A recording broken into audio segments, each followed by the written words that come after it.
Hey everyone, let's take a look at number 4 on the exam 1 part 2 review. Number 4 kind of goes way back to the beginning of the semester. We're given this information about hot peppers and how strong they are. We're given a histogram. I'm going to show you the histogram while we answer some of these questions. It's right here, and hopefully we can answer some and look at that at the same time. Okay. So part A, we need to get some information from the histogram. So the first part of part A says, in the histogram, what is the typical value? Pungency is just how strong they are. So the typical value here, think back in the beginning of the class, we don't have any numbers. We don't have like a mean, we don't have a median, but we do have a mode, right? So here I'm going to take a look at the mode, and that's just my highest bar. And this is, you could tell it's continuous data.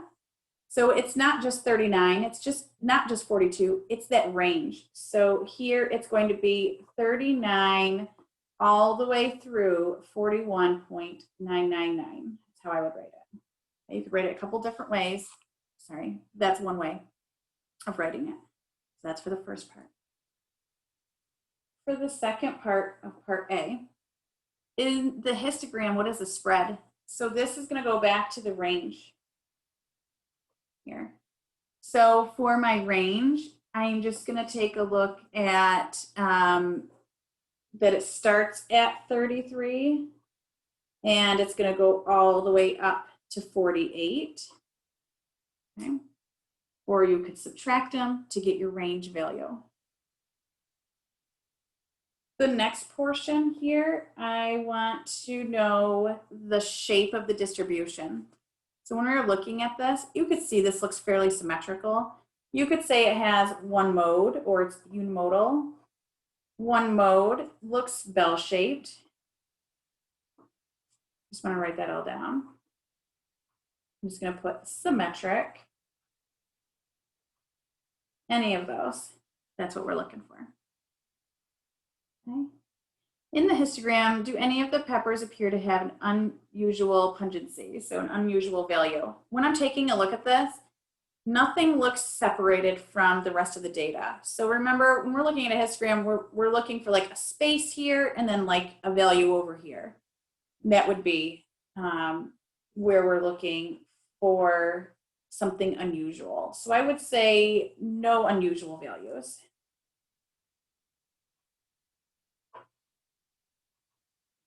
For that one. Okay. So now we're going to take a look at part B, and part B gives us the data. So in part B, we have this data, we have all the different pungencies, okay? So the strength, these peppers. And we want to answer some questions. So B1 here, it says compute the mean for the sample and pungencies. So what you're going to do is you're going to type all your data into one list or into one column in Minitab, and you're going to get your one variable stats.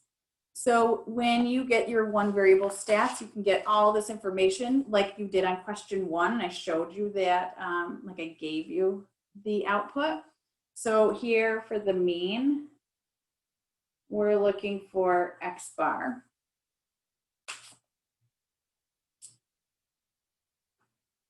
So X bar is 39.813.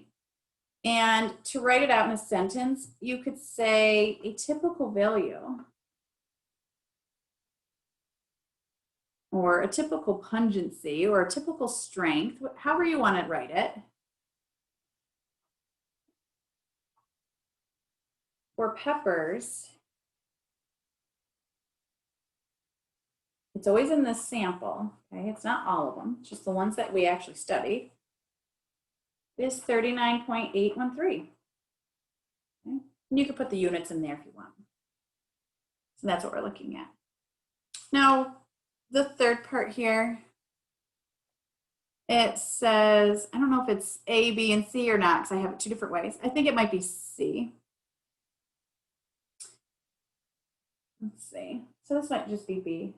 I'm going to go with it like this with C. I want to find the standard deviation. Compute the standard deviation, which you should already be given from when you found the mean. Remember, this is going to be, again, SX because it's a sample. standard deviation. Let me just write that. So we took a sample of peppers. We didn't study all the peppers out there. We just took a sample.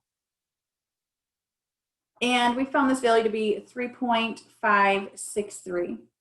And you can write this out as a typical distance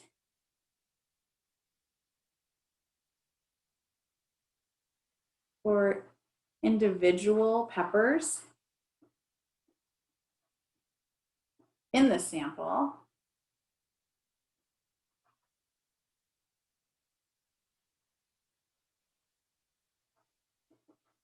from the mean is my standard deviation, 3.563. Again, you can add the units. All this means is standard deviation is that average distance. So you can say the average distance a pepper is from the mean, or the pungency value is from the mean is 3.563. You could say something like that. That works too. Always put in your own words. Now I want to know, the hottest pepper in the sample has a pungency of 47. Okay, there it is. It's the second data value in. I was looking for it. I wanted to confirm. It's right here. It's the second one in. Okay, so it's 47. Is the pepper unusually hot? Explain or show your reasoning. So think about what unusually hot means for this. So an unusual value would be outside 2 standard deviations. I'm going to just write that, outside plus or minus 2 standard deviations. Okay, I'm just going to say from X bar, from the mean. So I could go 2 different ways. I could calculate that and then calculate and take a look at what that is, or like I can add 2 times the standard deviation and subtract it from the mean and see what that is, kind of like what you would do for empirical rule. I'm actually going to just find the z-score. I'm just going to do one calculation. So the z-score for this guy here, remember the z-score is my x value minus my mean divided by my standard deviation. So I'm looking at the data value of 47. My mean we already found was 39.813, and my standard deviation is 3.563 here. I find this to be 2.017. It's really kind of on the fence, but it is above. So I'm going to say yes, since 47 is more than 2 standard deviations above the mean of 39.813. Okay, so that's what we're looking at there. Sorry, I keep going off my screen a little bit. That's because I'm zoomed in there. All right, so that's the stuff for number 4. All right, guys, I hope this helps, and I will see you guys at the exam.